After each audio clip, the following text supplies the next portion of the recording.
ठीक है, all those measure should be taken कि जी डेफिसिट कम किया जाए, बट एट हुज एक्सपेंस।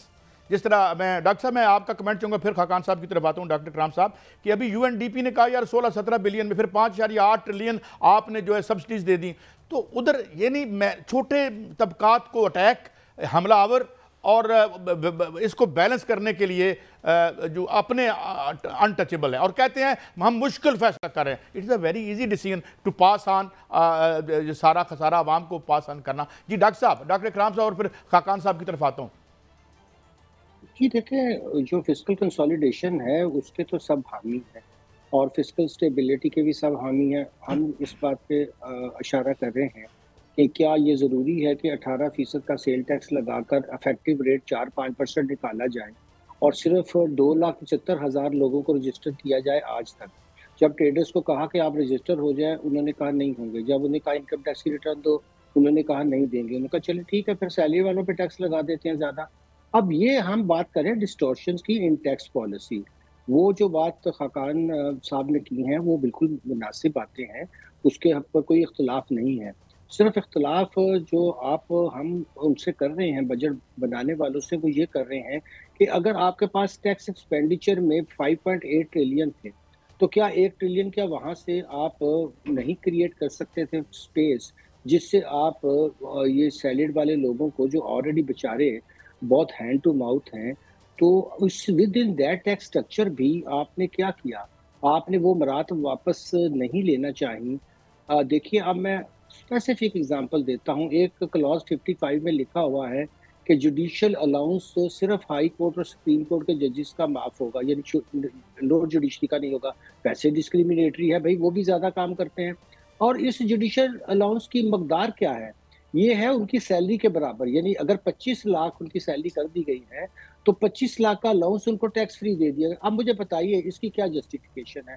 अगर हम बात कर रहे हैं फिस्कल स्पेस, अच्छे फिस्कल मेयर्स की, अगर हम बात कर रहे हैं ट्रांसपेरेंसी की, अगर हम बात कर रहे हैं आइन की, अगर हम बात कर रहे हैं अच्छी मईशत की, ये कौन सी अच्छी मईशत है? फिर ये जो तासुर पैदा होता है कि आईएमएफ जो है, वो हमें इस तरह के प्रिस्क्रिप्शंस तो देता है कि आप और टैक्स लगा दें, सब पे टैक्स लगा दें, तो ये जो एग्जम्पशंस उनको क्यों नज़र नहीं आती हैं? टैक्स एक्सपेंडिचर की जो बात थी, वो आप देख लीजिए 3.8 से 5.8 पे चली गई। फिर उन्होंने सोचा कि हम ऐसा करते हैं, अब ये ज़रा सुनने की बात है, मुझे ख्याल है कि ये सारे अवाम भी जो देख रहे हैं वो भी सुन रहे हैं। उन्होंने कहा कि जी हम सेल टैक्स जो पेट्रोलियम पे ज़ीरो कर देते हैं। अब आप बताइए, आईने पाकिस्तान में ये इजाज़त है कि अगर पार्लियामेंट ने 18% चलिए वो बुरा टैक्स अच्छा, उस पे हम बहस नहीं करते, वो लगाया हो और एक एग्जीक्यूटिव ऑर्डर से आप उसको सिफर कर दें। क्यों सिफर करें? कि सूबों को सेल टैक्स में से 57.5 का हिस्सा ना देना पड़े। क्या ये बलूचिस्तान के साथ ज्यादती नहीं है, जो को आगे ही बेचारों को बहुत कम पैसे मिलते हैं और वो सारे का सारा पेट्रोलियम लेवी के नाम पे आप जेब में डाल लें? तो अगर आपने शराकतदारी करनी है उनसे, तो किसी असूल के तहत कीजिए ना। फिर आप एनएफसी अवार्ड 7th के बाद आज तक होश नहीं आया। 2009 में ये एनएफसी अवार्ड हुआ था। तो आप आबादी को निकालिए और फिर आप जो और बेसिक भी बिल्कुल ठीक है बनाइए, डॉक्टर जिसमें साहब। इतना मेरा बड़ा मेरा इलाका है, सवाल डॉक्टर उसको खाकान इंफ्रास्ट्रक्चर भी नजीब साहब चाहिए। से है। अब डॉक्टर उसके साहब आप इंफ्रास्ट्रक्चर को फरमाइएगा बलूचिस्तान के कि यही इंफ्रास्ट्रक्चर को कौन हुकूमत टेक थी केयर और करेगा? यही उस वक्त जिन्होंने सोलर को प्रमोट किया और कहा कि सोलर लगाया जाए, अब 18% इस पर टैक्स लगा दिया गया है और पहले हुकूमत जो है वो इसको डिनाई करती रही कि कोई टैक्स नहीं लगेगा और सरचार्ज भी हुकूमत जो है वो कह रही है कि नहीं लगेगा। हालांकि वजीर खजाना ने बाकायदा तौर पर कल तकरीर में फरमाया है कि डेट सर्विसिंग पर जो है 10% सरचार्ज के लिए नेपरा एक्ट में तरमीम की जाएगी। इस पर फरमाइएगा कि क्या हुकूमत net metering, solar net metering को ख़त्म करने जा रही है? इस तरह तो ख़त्म ही होगी, हौसला शिकनी होगी और जो बिजली की कीमतें बढ़ेंगी नए सरचार्ज से। सर्कुलर डेट मेरा और आपका तो नहीं है, वो तो हुकूमतों का है पैदा किया हुआ, वो आम सारिफ का तो नहीं है, आम सारिफ को देना पड़ेगा। और फिर यह भी फरमाइएगा कि जो दिफाई बजट में इजाफा किया गया है, इसमें फरमाइएगा कि क्या दिफाई बजट में जो पेंशन है वो भी शामिल है उसमें? देखिए, एक तो रिन्यूएबल बात की यह है बात कि जो है पेंशन वो उसमें खुद नहीं ही शामिल करवाते होती। हैं आईएमएफ पेंशन तो भी। दूसरे हेड में होती है, वो 1050 अरब जो आपने देखी है वो अलहदा होती है। पेंशन का रिफॉर्म करना एक और रिफॉर्म है जिसमें से आप बहुत से पैसे बचा सकते हैं। So that's another important reform. जैसे आपने ये बात दुरुस्त कही है कि 18% सोलर प्लेट्स पे इम्पोर्टेड पे जो टैक्स है वो लगा दिया गया है।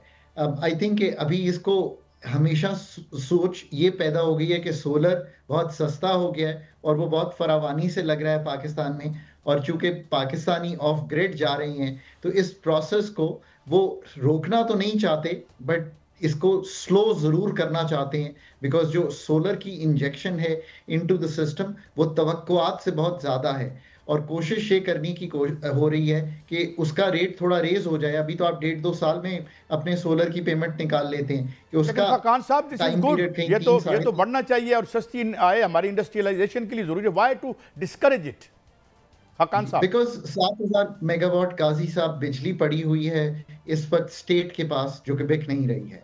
45,000 मेगावाट की कैपेसिटी है, गर्मियों में भी 28,000 से ऊपर की खपत नहीं आती उसको बेचने के लिए। और इसी तरह आपने सुना कि कभी क्या कहते हैं बिटकॉइन इनकी माइनिंग को बेच देंगे। खान साहब मैं ये बात लेके फिर आगे बढ़ता हूं। ये देखें, ये 1993 के वारदात 2 नंबर मुआहदे बाहर निकालें, 2002 के बाहर निकालें, 2015 जो मिसडीड्स और करप्शन आपकी थी, वाई शुड आई पे एज अ कॉमन सिटीजन, जिससे ऑलरेडी 80% आप टैक्स लगा रहे हैं इनडायरेक्ट। खान साहब, और फिर आता हूँ इकराम साहब की तरफ। ये बात आपकी 100% दुरुस्त है। चाहे वो 94 की पॉलिसी हो, चाहे वो 2002 की पॉलिसी हो, चाहे वो 2015 की पॉलिसी हो, Pakistan has not been able to think well and guarantee a 17% rate of return on dollar based.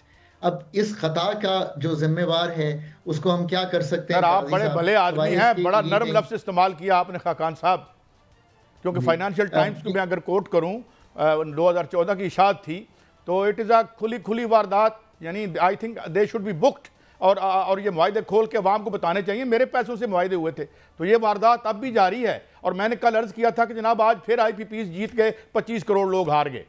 Khan साहब, मैं इसीलिए कहता हूं कि हमें जो इस वक्त एटमॉस्फेयर बिल्ड करना चाहिए वो ये बिल्ड करना चाहिए कि किसी तरह हुकूमत इस कारोबार से निकले, क्योंकि मैं और आप कभी भी मोबाइल फोन या जो इंटरनेट है या इस तरह की चीजों पे ये डिस्कशन नहीं करते। इसीलिए नहीं करते कि एक प्राइवेट सेक्टर आ गया, एक कंपेटिटिव मॉडल है, उस पर काम हो रहा है। बिजली के जब तक 10 डिस्कोस, जेनकोस, NTDC को रखेंगे सरकार में, और मैं ये फिर कहता हूं कि बोर्ड्स बनाने से ये ठीक नहीं होने, क्योंकि उन बोर्ड्स के जो लोग हैं उनका 1% भी नहीं लगा हुआ, 1% भी नहीं लगा हुआ। अच्छा नहीं खान साहब, वो तो मैं मियाँ शाहिद साहब ने यहाँ स्टोरी दी थी और यहाँ बहुत लोग आए थे। डॉक्टर साहब, इकराम साहब आपकी तरफ आता हूँ। यहाँ चेंबर ऑफ कॉमर्स के एक साथी हमारे आए थे, उन्होंने कहा था ये आप खोल के देखें, ये मुल्क से भाग जाएंगे, because they have violated all the clauses. और जो जिस ग्रेड की मशीनरी लगी थी वो भी नहीं लगाई इन्होंने, और जिस तरह आपने बताया था कि वो मलाइशिया से रफू चक्कर हो गए थे।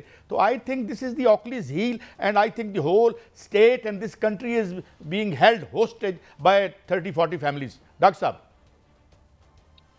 देखिए ये जो कैप्चर्स के इशू हैं काजी साहब, ये तो हमें और आपको पता है, और वही लोग जो हैं वो अब के ये चाह रहे हैं। देखिए एक किसान को अब जितनी महंगी बिजली आपने दी, उसका आपने ज़राअत का बेड़ा गर्क कर दिया। अगर वो सोलर से अपना पंप चलाना चाहता है, अपनी पानी की बोरिंग करके फ़ायदा उठाना चाहता है, तो आपने कहा नहीं नहीं ये तो हरगिज़ नहीं होगा, क्योंकि आप नहीं चाह रहे कि जो हमारी फूड सिक्योरिटी है, आप कह रहे हैं तुम एग्रीकल्चर इनकम टैक्स भी दो, तुम ये सारी 18% की कॉस्ट भी दो।